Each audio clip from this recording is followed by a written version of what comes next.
안녕하세요. 교육입시 전문 채널 스카이엔트입니다. 오늘은 종로학원 하늘교육 임성호 대표님을 모시고 올해 처음 시행되는 통합수능의 특징, 대비법이 무엇인지, 그리고 앞으로 도입될 고교학점제는 어떻게 준비를 해야 하는지 등을 자세하게 한번 들어보도록 하겠습니다.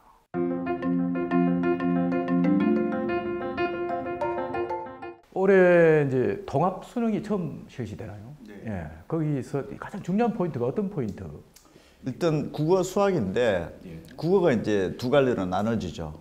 그래서 국어를 평가원 이제 모의고사도 봤는데 국어에서는 아무래도 문법을 잘하는 학생들, 이제 언어의 매체 과목인데 그 과목을 선택해서 시험을 본 학생들이 뭐 크게는 한 6점, 뭐 적게는 3점 정도 지금 높은 점수를 좀 획득하고 있는 구조이고, 수학에서는 문과, 이과 같이 시험을 보다 보니까 점수를 매기는 상황에서는 상위권들은 대체적으로 미적분을 잘하는 그 이과 학생들은 굉장히 좀 덕을 많이 보고 있는 거다. 국어하고 수학에서는, 국어에서는 좀 문법 분야, 그리고 수학에서는 이과, 미적분 분야가 우세하게 나타나고 있습니다. 영어 같은 경우는 이제 절대평가라고 해서 비중이 낮다라고 했는데 이번 통합 수능에서는 그렇지 않다는 이야기입니까? 어떻습니까? 영어가 이제 절대평가죠. 90점, 80점이 넘으면 1등급, 2등급인데 절대평가이지만은 대단히 어려운 시험이고, 이게 코로나 2년차 수험생이죠. 금년도 고3들이. 그래서 코로나의 어떤 그 학력 저하 현상인지 아니면은 또 EBS에서 또 연계율을 좀 낮춘다고 하니까 그로 인한 원인인지는 사실 모르지만 영어가 대단히 어렵게 출제되고 있다. 또 실제 어렵게 또 숫자도 나오고 있다. 이렇게 볼 수 있습니다. 뭐 어떻게 그러면 대비를 해야 됩니까? 예전 같으면 영어 과목을 좀 소홀히 했죠. 뭐 90점만 넘으면 90점이나 100점이나 똑같은 점수니까. 그런데 금년도 같은 경우에는 영어 과목이 절대 소홀히 할 수 없는 부분이기 때문에 좀 끝까지 어려운 부분의 문제들을 좀 많이 풀어볼 수밖에 없는 상황이다. 이렇게 볼 수 있습니다. 예. 통합수능에서 이제 수학 관련 부분이 그 문과 학생들 수학에서 불리하다라고 하는데 어느 정도 좀 불리합니까? 수학의 서론 문제가 출제되면서 이제 22문제는 문과든 이과든 똑같은 그 문제를 풀죠. 바로 이 부분에 이제 또 문제가 되는 거죠. 문과는 확률과 통계, 이과는 미적분인데 어쨌든 점수를 같이 합산을 해서 등수를 매기다 보니까 상위권 등급에서는 지금 대부분이 1등급이 95% 정도가 이과 학생들이다라고 하면 문과 학생들은 사실 5%밖에 안 되는 거죠. 사실 1등급은 거의 다 이과 학생들에게 내주고 있다. 이렇게 봐야 됩니다. 문과 학생들은 대비를 해야 될 거 아닙니까? 어떻게 문과 학생 대비를 해야 됩니까? 구조적으로 보면은 수학이 1등급, 2등급 확보가 예전에 비해서는 사실은 좀 어렵다. 경우에 따라서 좀 불가능하다. 그러면 수학을 대체할 수 있는 과목이 좀 나타나야겠죠, 문과 학생들은. 그러면은 대체할 수 있는 과목이 뭐 국어가 됐든 영어가 됐든 탐구 과목이 됐든 할 텐데, 영어 과목도 지금 어려워지고 있는 상황이다 보니까 사회탐구 이런 과목들이 또 중요한 과목으로 부상이 되는 상황이기도 합니다. 문과 학생들이 올해 통합수능에서도 조금 어느 정도 어렵다는 그런 이야기입니까? 어떻습니까? 예상해 보시면. 수시에서는 수능 최저를 각 과목마다 2등급 또는 뭐 3등급 뭐 이렇게 들어와야 되는 구조인데 수학 과목에서 일단 한 과목이 사실상 날아간 거죠. 어렵죠. 1등급, 2등급 확보가. 그러면은 수시에서 수능 최저를 못 맞추는 학생들이 많기 때문에 수시에서 대학에 어떤 들어가기가 대단히 어려워졌다. 그래서 교과 내신 성적이 좋았다 하더라도 수시 수능 최저를 못 맞춰서 떨어진다라든지, 논술 준비를 열심히 했는데 수능 최저를 못 맞춰서 떨어진 학생들이 수시에서 많이 나타날 수가 있고, 또 정시에서 가면은 지금 현재 이과에서 문과학과로 지원하는 것은 전혀 진입 장벽이 없습니다. 그래서 중하위권 대학에 뭐 이과 자연계를 갈 바에는 차라리 중상위권에 뭐 경제, 경영, 통계학과를 지원하겠다, 정시에서. 이런 학생들이 만약에 발생을 한다라고 하면은 수학에서 불리한 점수 구조가 크게 나타나기 때문에 정시에서도 문과 학생들이 이과 학생들에 비해서 좀 불리할 가능성도 매우 높아졌다. 이렇게 보고 있습니다. 통합 수능이 이제 올해 처음 실시되는데 또 수능이 바뀐다는 이야기는 어떤 이야기입니까? 통합 수능이 이제 올해 처음으로 이제 실시되고 있죠. 그런데 현재 금년도 중학교 1학년까지 이 시험 자체가 그대로 유지가 됩니다. 그런데 초등학교 6학년 학생들부터는 수능이 전면적으로 바뀌어진다. 뭐 심지어는 수능이 폐지된다는 얘기까지 나오고 있는 상황인데, 어쨌든 금년도 초등학교 6학년 학생들은 수능 제도가 바뀌어지는 것은 기정사실이 되었고 어떤 방식으로 바뀌느냐는 2024년 2월 달에 발표를 하기로 지금 현재 예고가 되어 있습니다. 그런데 사실 뭐 그동안 그 과정에서 보면은 뭐 정부도 바뀔 수가 있고 여러 가지 또 뭐 국가교육회의라는 것도 또 만들어지고 할 텐데 지금 2022년 그리고 2023년도에 수능이 어떤 바뀌어지는 어떤 그 변화에 대한 어떤 방향은 굉장히 뜨거운 쟁점이 될 가능성이 높습니다. 수능이 이제 바뀌게 된 근본적인 이유가 좀 있나요? 일단 교과서 내용 자체가 고등학교 교육 과정이 바뀌었죠.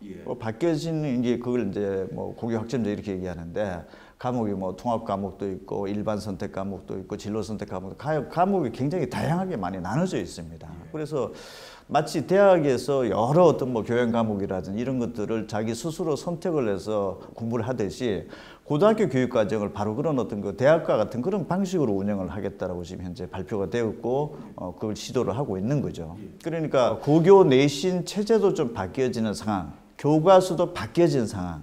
그리고 학교 내에서 배우는 과목이 내신에만 반영되는 과목이 있는 게 아니라 수능에도 반영되는 과목이 여러 가지 좀 뒤섞여 있습니다. 복잡한 구조입니다. 그래서 현행 수능을 그대로 적용하기에는 어렵다. 이런 판단하에 좀 바뀌어지는 것으로 좀 가닥이 잡혀져 있습니다. 사실 이제 수험생 입장에서는 바뀐다는 거는 뭐 그게 이제 환영할 만한 건 아니에요. 그만큼 이제 마음이 부담감이 있을 텐데 만약에 바뀌게 되면 어떤 방향으로 바뀌게 될까요?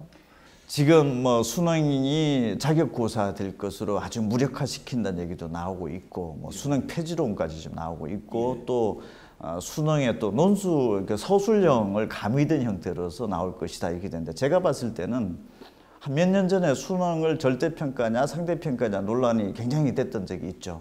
그래서 어떤 국민적인 여론이 하나로 모아지게 대단히 어려웠었죠. 그래서 학생부 종합전형의 또 문제점도 대단히 커졌었고 그 학생부 종합전형 문제점이 대단히 커진 상황에서 수능을 무력화시킨다라든지 자격고사 시킨다라든지 얼핏 보기에는 그럴 수도 있을 것이다라고 볼 수 있지만 막상 그게 쟁점이 되었을 경우에는 지금 고교 내신 자체에 대한 어떤 불신, 학종에 대한 불신이 있는 상황에서 수능을 그대로 그냥 일반 자격고사 된다라든지 뭔가 객관적인 어떤 명확한 어떤 평가 기준 자체로서 자리매김을 못했을 경우에는 만약 그런 방향으로 전개됐을 경우에는 몇 년 전에처럼 수능의 절대평가냐 상대평가냐 제 어떤 그 쟁점이 될 가능성이 높기 때문에 제가 봤을 때는 수능의 어떤 그 전반적인 어떤 평가 도구의 틀 자체는 기본적으로 유지할 가능성이 좀 높지 않겠나 이렇게 보여집니다. 사실 이제 수능이 바뀌는 게 방금 대표님 말씀대로 이제 고교 학점제가 큰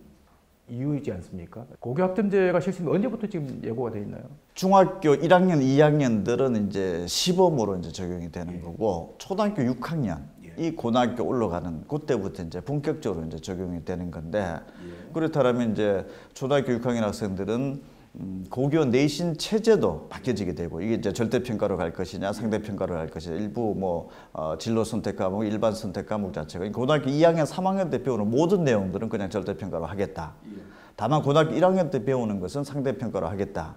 그러면 초등학교 6학년 입장으로 놓고 봤을 때는 고등학교 1학년 공부 빨리 하고 싶은 어떤 그 생길 수밖에 없는 거죠. 그리고 수능은 바뀌어진다라고 하는데 사실은 그 부분은 조금 불안해질 수가 있는 거죠. 그러면은 뭐 중학교, 고등학교를 뭐 수능이 조금 현재보다 좀 그 기능이 약해진 상태로서 됐을 경우에는 중고교 선택을 어떻게 해야 될지 이런 부분들은 이미 고민을 좀 이미 던져놓은 상황인 거죠. 2024년 2월 달까지는 사실은 지켜봐야 되는 상황입니다. 초등학교 6학년 학생들은.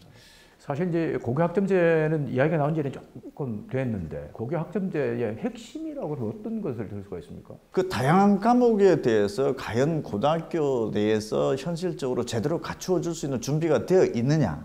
과목은 참 여러 가지 뭐 경제 수학도 있고 뭐 사회 탐구 문제 뭐 수학 탐구 문제 뭐 과제 이런 여러 가지 과목들이 있는데 제대로 과목이 개설이 되었을 경우는 괜찮고 뭐 이상적인 모델이라고 볼 수 있는데 가장 큰 쟁점은 그런 다양한 교과서 그 교육 내용의 평가 방식을 절대평가로 할 것이냐 상대평가로 할 것이냐인데 지금 절대평가 방식으로 하기로 한 거죠. 그렇다면은 대학 입시에서 내신이 현재보다 더 중요해질 것이냐라고 보기에는 사실 좀 어려울 수가 있죠. 그렇다면 교육 과정의 어떤 그 과정 자체를 중시 여기는 평가가 될 가능성이 높은데 문제는 또 학생부 종합전형이 제 역할을 현재 못하고 있다라는 거죠. 그러면은 방향은 학생부 종합전형으로 방향을 잡아놨는데 실제 사회적인 분위기로 봤을 때는 학생부 종합전형에 대한 어떤 불신이 커진 상황이고 당장 금년도에도 학생부 종합전형의 주요 대학의 선발 비중은 교육부에서 낮추라고 지금 현재 해놓은 거죠. 학생부 종합전형은 낮아지고 오히려 정시는 높아지는 상황에서 어떤 교육 과정의 중심적인 어떤 평가를 하겠다. 사실 좀 엇박자가 나고 있는 거죠. 그리고 학교 내신은 절대평가로 가는데 또 수능은 무력화시키고 자격고사 시키겠다.